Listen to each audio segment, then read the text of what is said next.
Lesson 19 is the effect of the Second World War on Germany. We're going to look at, firstly, the outcomes of the war and how that had changed life for the regular Germans, following up with a glimpse of how the economy, which we looked at last lesson, adapted to the circumstances of the war. So let's do a quick walkthrough. We should probably know at this point that the war begins with the invasion of Poland in 1939. Hitler had effectively up to this point fulfilled all of his promises to the German people, except that Lebensraum in the east, that living space that he had desired since his 25-point program was established in the early 1920s. So he begins this process by invading Poland in September 1939. The Germans, broadly speaking, were not enthusiastic about the outbreak of war. You may recall that they were incredibly enthusiastic about the outbreak of the First World War, but the memory of that war and the horrors and the privation that they suffered, which we learned about way back in the early lessons of this depth study, still haunted the German psyche. And as a result, they were not necessarily very enthusiastic about launching into yet another massive war. So the Nazis end up from the very get-go using a number of methods to make people support the regime. Now, surprisingly, considering that early war civilian morale holds up, and this is largely because of the overwhelming amount of German victories. So from the outset, I suppose, it holds up. That saying, life does begin to change marginally. Food and clothes, for instance, or rationing, which is the limiting of what you can consume, was introduced right away. Germans are not enthusiastic about this, but once German victories start to mount, and mount they do after the invasion of Poland and quickly taking over France by May 1940, luxury goods start to flow into Germany from the conquered territory. The latest fashions from Paris, money and resources from Poland, for example. And therefore, morale remains high despite a little bit of privation. Firstly, why? Let's take a look at why. Number one, the Fuhrer, Hitler, had done in a matter of weeks what the Kaiser had failed to do in 4 years of war in 1914 to 1918. Britain was isolated based on the surrender of France in May 1940 and depended on external supplies from America, which were being sunk at an incredibly rapid rate by German U-boats who were patrolling the west coast of North America and sinking American and Canadian shipping, desperately trying to save the British Isles. Fascist Italy had entered the war on Germany's side. Casualties had been much lighter than expected. The French and the Polish put up a fight, but the Germans overwhelmed them before casualties can mount in World War I epic proportions. And the German population had hardly been affected. There's very little bombing at that point. There's very little indication in Germany that they're fighting a major war because, of course, the homeland itself was relatively secure at this point. So where does it begin to change? Well, the beginning of the end is also sort of the transition to total war and the operation against the Soviet Union known as Operation Barbarossa, named for the great German medieval warrior of the past. So Hitler takes a massive gamble. He invades the Soviet Union. He always wanted to destroy communism, and therefore invading the home of communism was, in essence, in keeping with his long-term goals and beliefs. So he's engaged in a relatively expensive war, and that war, in fact, according to historian Richard Overy, tears the heart out of the German army. In other words, it consumes so much men and so much resources that the German army is ineffectively incapable of withstanding or holding on.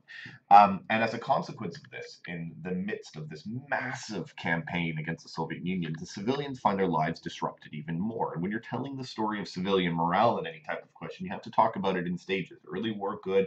Middle, it starts to get worse. In the end, it's just a nightmare. So what we see in this middle point is that they find their lives increasingly disrupted. They have to cut back on heating. They work longer hours. They have to recycle every little bit of their rubbish. And no one's allowed to throw anything away. Everything has to be reused. Censorship increases. Goebbels, for instance, tries to maintain support for the war by involving people in it. He asks people to donate fur coats to clothe the German army in Russia. However, what the Nazis are finding is that as the war starts to go badly in Russia, the willingness of the civilians to continue on goes with it. By 1942, the tide had turned against the Germans. In effect, Hitler fails to take Moscow in the winter of 1941, and everybody can start to see that this probably isn't going to end in massive defeat. He becomes seen less and less. Hitler realizes it too and is a little bit reluctant to go out amongst the German people. They start broadcasting his old speeches because he's not giving any new ones. Hitler becomes completely immersed in the details of the war to the absence of doing anything else. And in 1942, actually, they begin the process of the elimination of the Jews in the final solution, something we'll talk about in greater detail in the next lesson. The German people start to very much worry about losing. The writing's on the wall. In 1942 as well, Hitler drafts in one of his closest allies, Albert Speer, to become Minister of Economics. He in effect takes over from Goering and Todt, who had run the four-year plans and had done kind of a lousy job. And Speer makes life harder for the German people in an effort to increase the production needed to fight the war. Every effort is put into armament industries. The postal services in Germany are suspended. All places of entertainment close except cinemas, which only show propaganda films. Women are drafted into the labor force and actually into the army in non-combat roles in large numbers. And the people in the countryside had to take in refugees from the cities that were being bombed day in and day out by the British and the Americans. The SS also assumes a greater role in restricting the lives of people because they're the instruments in which Speer can put these restrictions on people. The SS, which had grown into a massive organization, some called it a state within a state, it was so powerful and influential. I mean, they had their own armed forces, they had their own armament industries and labor camps, they developed a business empire worth a fortune. However, the SS was not strong enough to keep up the morale of the German people. They have to resort to terror in order to force German people to fight. And even in the last months of the war, they're executing thousands of people for showing disloyalty. They're hanging people who won't stand and fight for the rubble of what was once their home. And the terror massively increases in this last year of the war. So we see that massively change. There's a huge step forward in propaganda, a huge step forward in the amount of terror that's implemented on top of the German people, and you should probably make note of that. By the end of the war, which comes in early 1945, the support for the Nazis starts to bottom out. Germans stop declaring the food that they have and stop sharing it, in effect. They stay away from Nazi rallies. They don't give the Hitler salute when asked, which was common. In fact, it was the law that when you greet someone, you had to give the Hitler salute instead of a firm handshake. They stopped doing that. Himmler, even the head of the SS, is so disillusioned. The head of the SS actually contacts the American and British leadership to ask about maybe we can settle this in a kind of a friendly, gentlemanly manner, an honor which they refuse him outright. One of the things that happens towards the end of the war, you have to note, is, of course, that not only does terror increase and does German morale plummet, but there is increased opposition to Hitler. And the biggest example of that is what's known as the July bomb plot of 1944. Some army officers come very close to removing Hitler from office. By this stage of the war, most of the officers were sure the war was lost and Hitler was leading Germany into ruin, which he was. The biggest leader, let's just say, the leader of the biggest opposition to Hitler was Colonel Count von Stauffenberg, a very true Prussian aristocratic name, and he led a plot to kill Hitler by trying to blow him up, in his Polish command center. What he wanted to do was kill Hitler, close down the radio stations, round up other Nazi leaders, and then take over Germany for himself. He left a bomb under Hitler's desk in a conference room. However, the desk happened to be made of marble, and the marble desk actually shielded Hitler from the bomb blast. The plot fails on all accounts. Hitler survives, and 5,000 German army officers are shot or hung or tortured in the most brutal ways in reprisal for the attempt to kill Adolf Hitler, which fails.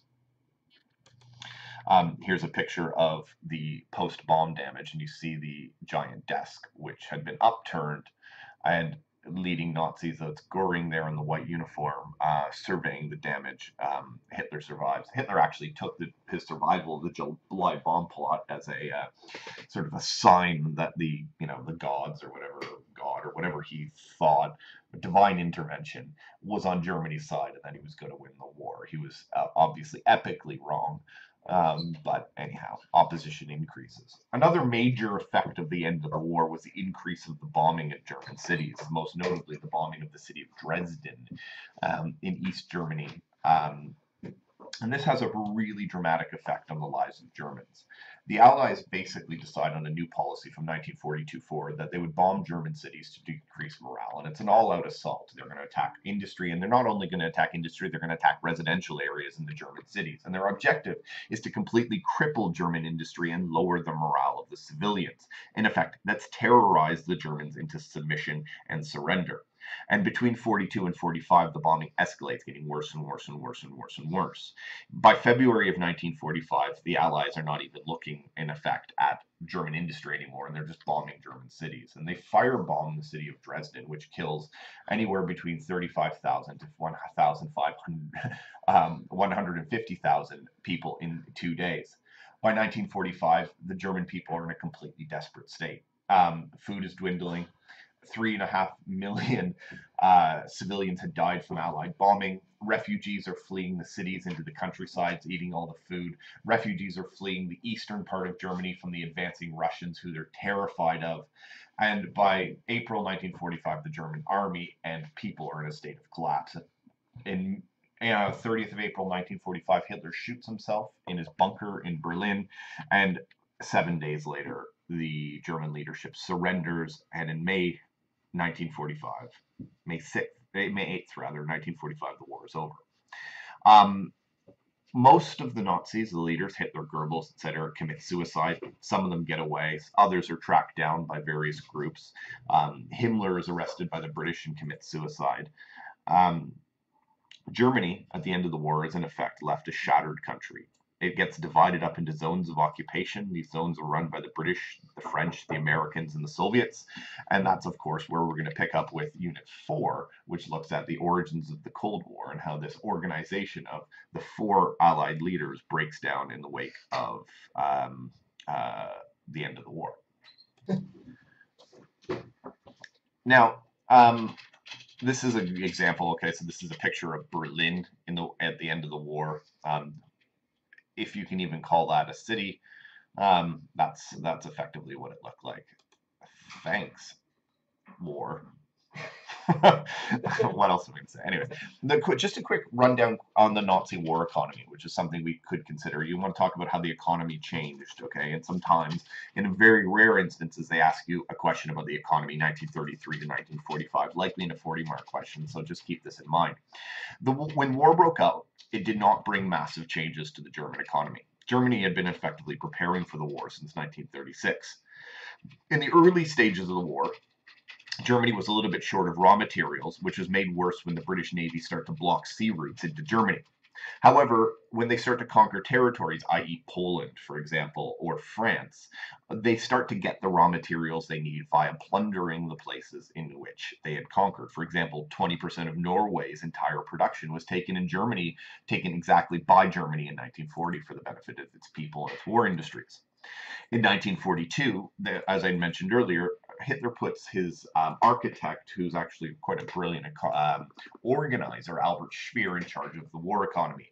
And German production is shifted towards armaments and away from everything else. And of course, I had mentioned that this led to quite a large degree of privation that had to be enforced by the SS. German factories begin to use forced labor from the occupied countries. They begin to use Jewish slave labor, for example, from the ghettos and the concentration death camps. Most factories had significant number of prisoners in their workforce, and it's estimated that the forced labor is made up at least 25% of the workforce, though the numbers are somewhat contested, mostly on the higher end, actually. Some say it's as high as 40% by 1944. In 1944 and 1945, the German economy actually improves. Interestingly enough, there's a vast increase in military production. This is hampered only somewhat by Allied bombing. Some factories have to be moved underground, which wastes time. And there's somewhat of a debate amongst historians about how efficiently the economy was run. Some say it was ineffective until 1942 and then it improved. Others suggest the result of Speer's own writing, and he perhaps overestimated his own importance. They argue that the economy became more efficient, but German production never really increased massively because they had to do so much to prevent it from being destroyed by Allied bombing that Germany never maxes out its production potential. Whatever it is, basically the narrative is like this. The Germans focus on from 33 to 36, let's fix unemployment and make work projects. From 36 to 39, it's all about preparation for war and the four-year plans. From 39 onward to 42, it's a little bit of a disaster and they don't produce what they need. From 42 to 45, it improves, but it's hindered by Allied bombing. If you've got that narrative down, you're going to get 10 out of 10 on anything that they're ever going to ask you in GCSE. So maybe make note of that. Play that back to yourself a few times, write it on your hand, and put it in your brain. That's it.